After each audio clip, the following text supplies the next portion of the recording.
quand même super efficace ces groupes de parole. Hein. T'as bien la pêche, toi aussi?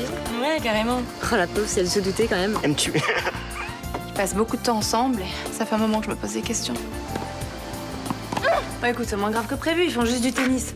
Mettre une bonne leçon. Salut. Mais t'es pas avec Estelle, au groupe de parole? Ça m'a été super gêné, ça se voyait à des kilomètres. Rudy me ferait jamais un plan pareil. T'as vraiment confiance en lui, toi, hein? Je vous propose d'exercer vos talents sur une personne impossible à corrompre. J'adore jouer. Si Luna Torres vous résiste, vous laissez Juliette tranquille. Dans ce cas, je vais tout d'abord m'attaquer à sa vie sentimentale. Je vais repartir au Laos. Je me suis engagé pour 1 an. Si tu pars vendredi, ce sera fini entre nous. Dans le même temps, je ferai trébucher sa vie professionnelle. Mon plus gros client a fait faillite. Je vais pas pouvoir te verser ton salaire avant des mois. Putain, ras-le-bol des galères. Vous êtes en danger. Écoutez-moi. Il faut vous méfier de...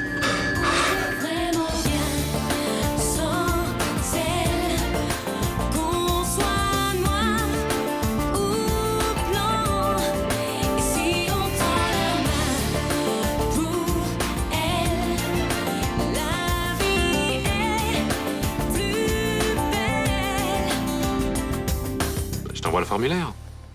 Tu m'appelles au cas où. Je t'embrasse.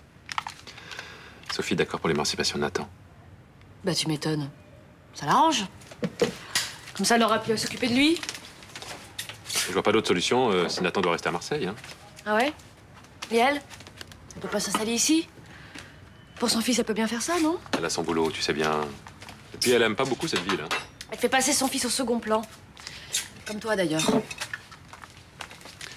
le problème maintenant, c'est Rachel. Pourquoi? T'as plus confiance en elle? Si, c'est quelqu'un de... plein de bonne volonté, mais bon, elle est plus toute jeune. Et puis Nathan, question ado, c'est pas quelqu'un de facile. Qu'est-ce que tu essaies de me dire, là? Pas rien. Je me demande juste si c'est la bonne personne. Pourquoi tu tournes autour du pot? Pourquoi tu me demandes pas de m'occuper de Nathan? C'est pas facile de te demander de t'occuper de mes galères. Mais pour moi, ton fils n'est pas une galère.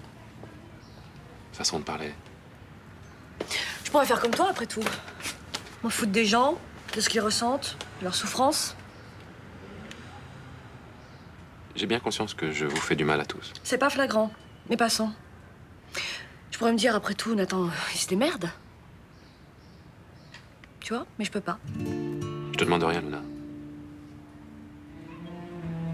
J'aime ton fils. Et moi, je le laisserai pas tomber. Bonjour, Charles. Qu'est-ce que vous me voulez? C'est vraiment ce que la douleur laboure à nouveau votre crâne? Les tentes prises dans un étau, l'envie d'arracher vos yeux de leurs orbites?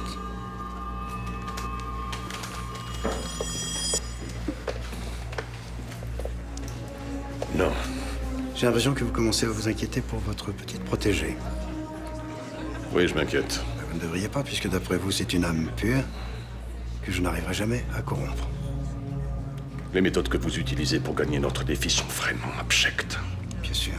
Qu'attendiez-vous de ma part? Quand Luna n'aura plus rien, qu'est-ce que vous ferez? Oh, je vais lui proposer mes services, mais bien sûr, ces services ne seront pas gratuits.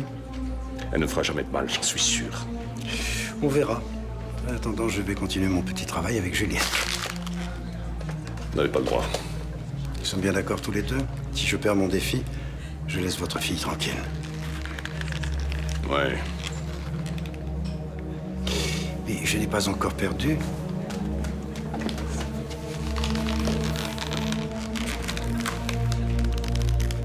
C'est quoi, juste, ton émancipation?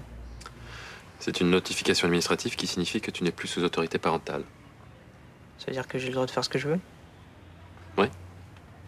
T'as le droit d'avoir un compte en banque, de sortir quand tu veux. Enfin bref, t'as à peu près les mêmes droits qu'un adulte. À peu près. Il y a quelques restrictions. Le permis de conduire, le droit de vote, les films interdits aux moins de 18 ans. Je crois que j'ai attendu. Attention, ton émancipation, ça signifie aussi que tu es responsable de tes conneries devant la loi. Et pour le fric, on fait comment? J'enverrai quelque chose tous les mois. Et puis, si t'as besoin d'une rallonge, tu m'appelles, on en parle. T'entends? Papa vient de me dire que t'allais t'occuper de moi. Sauf si t'as pas envie. Folle. Je te remercie. C'est pas la peine. Je le fais avec plaisir. Est-ce que je peux essayer une dernière fois de vous convaincre que je ne fais pas ça contre vous? Tu peux essayer. C'est sans moi.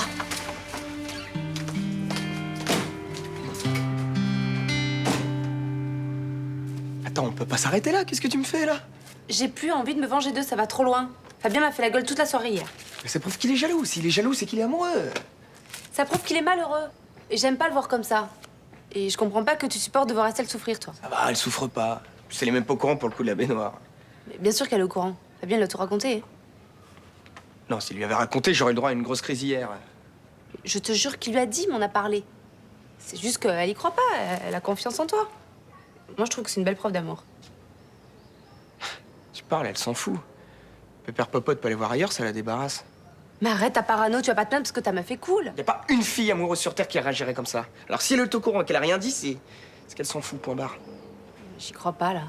Mais tu fais une fixette, c'est pas J'ai possible. besoin de savoir. Je veux juste être sûr. Voilà, je veux juste la tester une dernière fois et après ce sera bon. Désolée, ton test, tu le feras tout seul. Moi, j'arrête.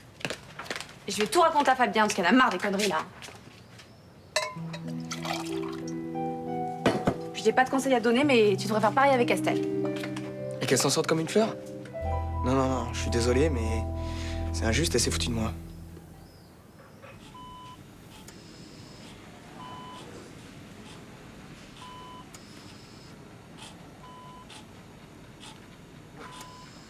J'ai peur qu'il se réveille pas. Vous êtes épuisée, Juliette. Vous devriez rentrer chez vous pour vous reposer. Je vais être là si Andreas se réveille. S'il reprend conscience dans plusieurs mois, voire une année, n'allez tout de même pas rester là à attendre. Vous pensez qu'il pourrait rester dans cet état aussi longtemps? C'est une possibilité, c'est la raison pour laquelle vous devriez envisager de reprendre le cours d'une vie normale. C'est impossible. Avec Andreas dans cet état, j'aurais pas l'esprit disponible. Et si vous repreniez votre collaboration avec mon épouse, par exemple? Je serais pas très efficace. Vous avez plus de volonté que vous ne le croyez. Écoutez, ça me gêne par rapport à Madame Vassago.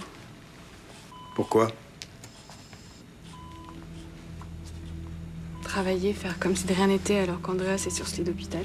Vous posez des questions bien inutiles, croyez-moi. Peut-être. Ma femme a besoin que vous alliez en Birmanie. La date de son exposition approche et aucune pièce n'a encore été choisie. Enfin, elle peut pas y aller elle-même. Vous vous sentez capable de vous occuper de la galerie? Non, mais je me sens pas plus capable d'aller en Birmanie pour choisir des objets d'art. Monsieur Tan Ho vous guidera, c'est un excellent professionnel. Vous avez eu de très bons contacts avec lui, d'après ce que m'a dit mon épouse. Je vais réfléchir. Je vais vous faire une confidence, je suis agréablement surpris par notre entretien. Surpris.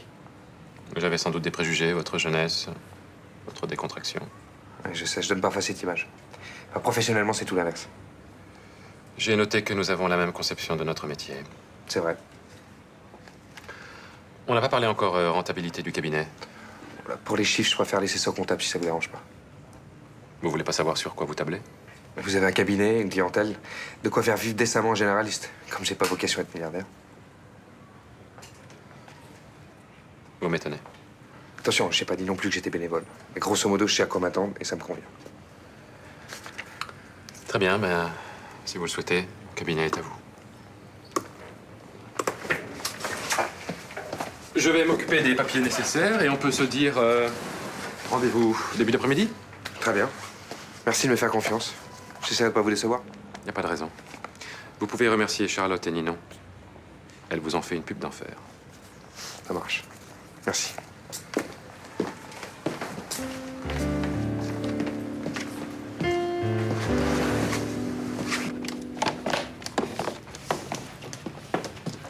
Estelle, tu trouves pas qu'il est bizarre parfois, Fabien? Bah non, pourquoi? Bah, il fait une crise de jalousie à Samia parce que je suis allé prendre un bain chez elle.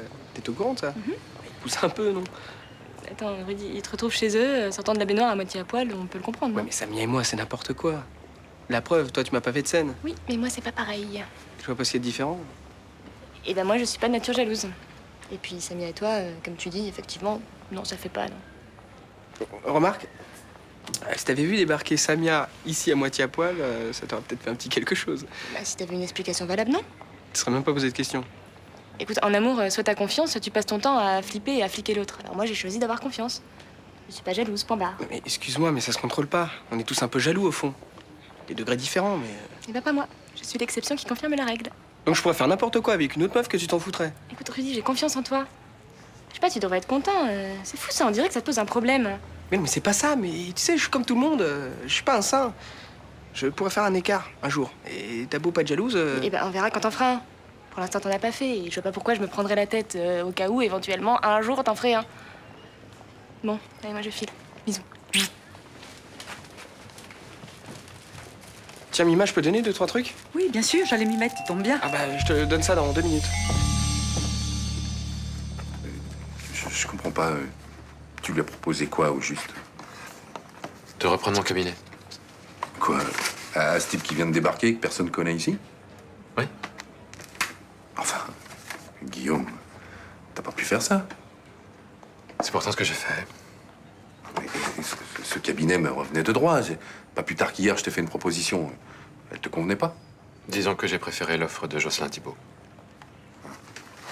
T'as offert plus que moi? Si c'est ça, on peut en discuter. On n'a même pas parlé d'argent, Jocelyn et moi. Bah ouais, c'est facile. Maintenant, je me suis cassé le cul à remonter la clientèle et le chiffre d'affaires. Tu me gonfles, Michel, avec ton chiffre d'affaires. C'est même pour ça que j'ai pas retenu ta proposition. Guillaume, merde, tu peux pas me faire ça. Tu vas pas vendre ta clientèle à un autre. Je lui vends pas ma clientèle, je la lui donne. T'imagines que je vais croire ça? Tu crois ce que tu veux, je m'en fous. Attends, me dis pas que t'as bradé tout ce que je me suis crevé à construire. Si? Mais t'es complètement dingue. Non. Je veux pas de toi parce que j'aime pas ta conception de la médecine. Tu prends des malades pour des planches à billets. Tu leur fais peur avec des maladies improbables. Tu leur fais faire analyse sur analyse. Parce que je préfère anticiper. Je préviens avant qu'il soit trop tard. Non, non. Tu fais du fric sur le dos des malades et ça me débecte. C'est plus clair comme ça? Non mais reconnais, il est pas mal quand même. Mais j'ai jamais dit le contraire, même si c'est pas tout à fait mon type d'homme. Ouais, évidemment, t'en as plus que pour les électriciens ténébreux, toi. Ouais, t'as vu ses yeux? Oui, oui, et il en a 2, c'est bien. Vas-y, fous-toi de moi, va. Non, je me moque de ton enthousiasme. Tu t'entendrais, on dirait une ado. Écoute, j'ai l'impression qu'il se passe vraiment quelque chose. Cet homme est différent. J'ai le sentiment que je peux faire un bout de chemin avec lui. Ah bon? Je croyais qu'il t'avait dit que c'était fini, vous deux. Mais non, ça c'était avant, quand il devait repartir en Bretagne. Mais ça a changé, il reste à Marseille maintenant, et grâce à moi. Comment ça? Bah, je l'ai mis en contact avec Guillaume pour qu'il reprenne le cabinet. Ah, je vois, c'était pas du tout intéressé comme manœuvre. Ah non, pas du tout, tu penses. Donc voilà, il reste dans la région, ça change tout. On peut peut-être envisager une relation suivie, quoi. Excuse-moi de tirer sur ton petit nuage rose, mais tu es sûr qu'il a envie de ça, lui? Tu crois que je me fais des illusions? Mais comment veux-tu que je sache? Je le connais pas, ce type, je lui ai jamais parlé. Bon, écoute, moi j'ai envie d'y croire. Voilà, j'ai plein de galères dans le boulot, j'ai besoin d'avoir des pensées positives. Je comprends. Ma bonne étoile va pas me lâcher dans tous les domaines, quand même. Ce serait pas juste. Non, ce serait pas juste. Entrez!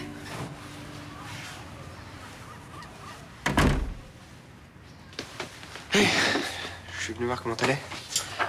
Tu vois, je pète la forme. Entre le départ de Guillaume et la perte de mon boulot, ma vie a des airs de fin du monde. Ouais, c'est vrai que tu traverses une période pas facile. Ça, une telle suite de merde, on peut carrément dire que ça défie les statistiques. Maman, ça te va mal de faire de l'humour. Oui, d'accord, c'est vrai, je vais pas super bien, oui. Alors, pour pas penser, tu vois, je passe aux matinées à la NPE, je me renseigne, et puis après, je rentre, et puis je fais le ménage à fond, voilà, pour pas penser. Super, hein? Quelqu'un a décidé de pourrir ma vie. Qui? Tu peux me le dire? Non, pas vraiment, non. Mais arrête, 2 minutes. Je comprends rien, Guillaume dit qu'il m'aime et il part. Ouais, bah ça t'en fais pas, on fera sans lui. Mais j'ai peur de pas retrouver du boulot aussi. Mais pourquoi tu flippes, là? Tu sais faire plein de trucs. Et quoi? Bah, t'es une bonne commerçante. Bah non, pas du tout, Charlotte est au bord de la faillite. Oui, bon, bah, ça va, tu vas arrêter de te sous-estimer, là. Tu sais ce que je ferais, moi, à ta place? Non? Eh ben, j'en profiterais pour prendre un nouveau départ. Mais un nouveau départ dans quoi? dans le commercial ou dans le marketing, mais à un niveau supérieur. Ou alors si tu reprenais ta carrière de comédienne.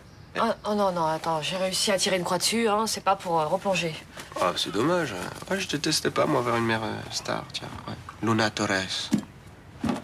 Oui. Ah, ta souris, ça, c'est bon signe, je te connais. Oui, parce que je me rends compte que j'ai un fils génial. C'est vrai, tu te rends compte de ça? Ouais, je sais. Bisous. J'ai essayé de me dire, non, tu peux pas partir, tu peux pas laisser Nathan et Luna. Mais tu pars quand même. C'est plus fort que moi. Mais dans un an, quand tu vas rentrer, tu sais ce que tu vas trouver? Tu t'es posé la question? Je préfère ne pas y penser. Bon, c'est facile à deviner. Luna t'aura oublié et Nathan se sera détaché de toi. Bon, écoute, Rachel, j'ai pas très envie de parler de ça.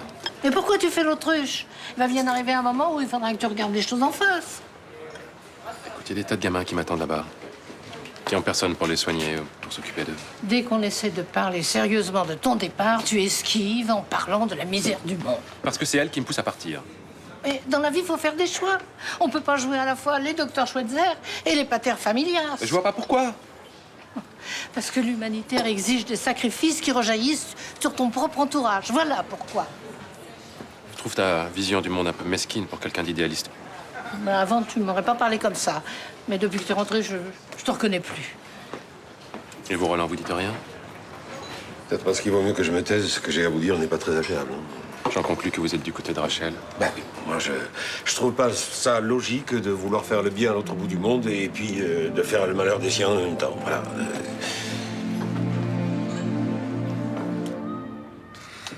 J'ai étudié toutes les possibilités de crédit, prêt personnel, garantie hypothécaire, cautionnement. Malheureusement. Ça va pas être possible. Ah, mais je le crains, j'ai pas assez d'éléments positifs en main pour vous soutenir auprès de la banque. Mais vous avez vu l'impact du salon international que j'ai fait à Shanghai en début d'année? Vous savez, mon carnet de commandes était plein à ce moment-là et je peux faire d'autres salons. Hein. Oui, mais ça suffira pas. Votre affaire a une marge bénéficiaire beaucoup trop étroite. Mais avec un crédit longue durée, là? Oh. Alors là, longue durée ou pas, vous seriez étranglé très vite. Non. J'aurais pu m'arranger avec les chiffres, mais je crois sincèrement que le mieux, c'est de vous déclarer en faillite. Quoi? En faillite? Vous ne mettez pas dans un état pareil. Une faillite, c'est pas la fin du monde. J'en ai fait 3 et je m'en suis toujours bien remis. Non, mais vous n'imaginez pas ce que ça représente pour moi, cet atelier. Et alors, ils vont pas vous le détruire, votre atelier? Bah non, mais ils vont m'obliger à le fermer. Mais je crois que vous faites de fausses idées. Une faillite, c'est une formalité administrative qui n'a rien d'infamant. Au contraire, 9 fois sur 10, ça permet d'enrayer une situation désespérée. Ouais, d'accord, mais en fait, je pourrais plus travailler. Mais rien ne vous empêche de créer une nouvelle société en repartant sur les basses scènes. Je suis pas sûre que ce soit aussi simple. Ah, simple, non, mais possible. Je suis là pour vous donner des conseils et pour vous aider. Tenez, pour fêter votre première faillite, pour la dédramatiser, je vous propose d'aller dans un grand restaurant. Je vous invite. Mais vous pensez vraiment que j'ai la tête à ça? Non, mais je crois que vous avez surtout besoin de vous changer les idées. Bah oui, mais je vais pas le faire avec vous, monsieur Maury. La seule chose qu'on a en commun, c'est ce désastre, excusez-moi, hein. Ah. Mais j'ai d'autres sujets de conversation, vous verrez. Bah, écoutez, je suis désolée, je suis pas libre ce soir, j'ai rendez-vous. Et vous pouvez pas reporter? Mais sûrement pas, c'est un dîner d'amoureux. Ah. Bon. Dommage. Oui, entrez. Bonjour Estelle. Bonjour Myrtha. Je vous apporte le linge de Rudy, tout frère passé. Vous savez, vous êtes un peu trop gentil avec lui. Hein. Je suis pas sûre qu'il le mérite, moi. Bon, moi non plus. Vous savez, j'ai qu'un petit-fils, alors j'en aurais 10, hein, je sais pas si je le ferais. Est-ce que je pose ça? Va poser le là, je le rangerai. Ah, Rudy avait laissé cette petite culotte sur le dessus, je suppose que c'est la vôtre. Non. Vous êtes sûre? Certaine. Ça a dû tomber d'une corbeille de quelqu'un d'autre, et puis quelqu'un l'aura remis sur celle de Rudy. Non, je crois pas, non. Mais si, ça arrive très souvent, je vous assure. Quelquefois, les affaires des clients se mélangent, et puis on finit toujours par s'y retrouver, hein, c'est le principal. Ce string n'appartient pas du tout à une cliente, je sais très bien à qui il est. Enfin, à qui pourrait appartenir? Samia.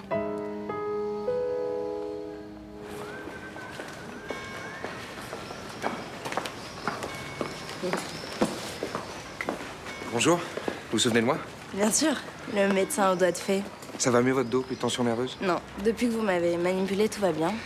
Tant mieux, comme ça vous pourrez pas refuser ma proposition. Quelle proposition? Dîner avec moi ce soir. Dites pas non, je serai vexé. Je suis désolée, mais je vais vous vexer. Pourquoi, vous êtes déjà prise?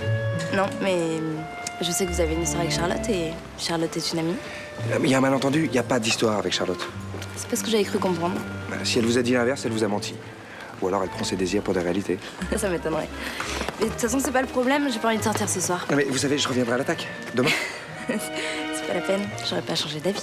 Souvent, femme varie.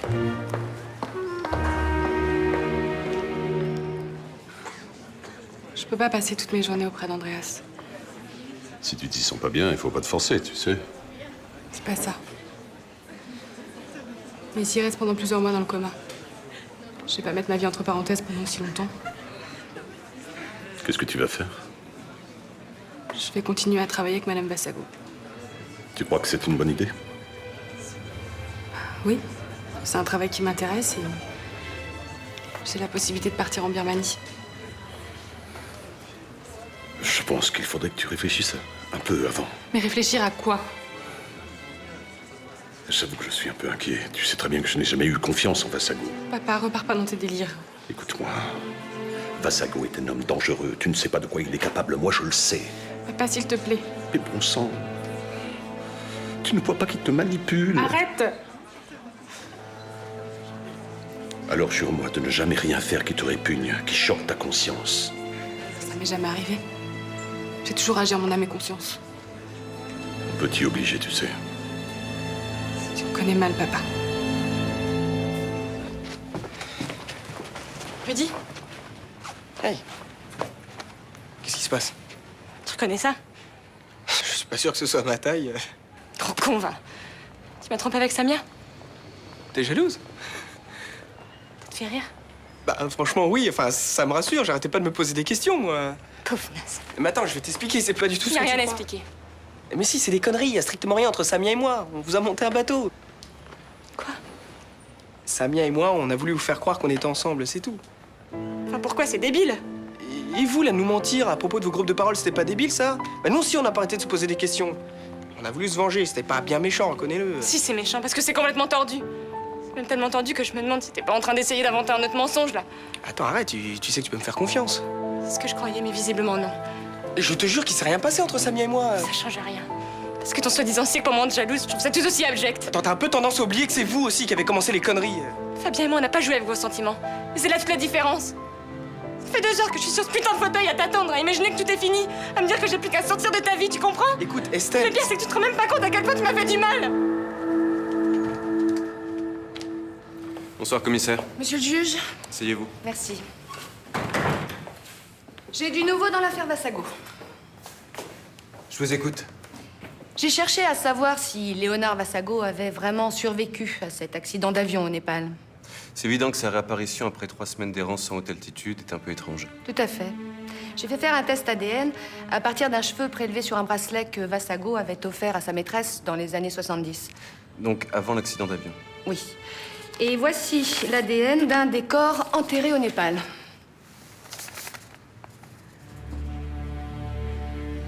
Les 2 ADN sont identiques. Ce qui prouve que l'homme qui est monté dans cet avion est bel et bien mort au Népal. Donc l'homme qui vit aujourd'hui sous le nom de Léonard Vassago est un imposteur.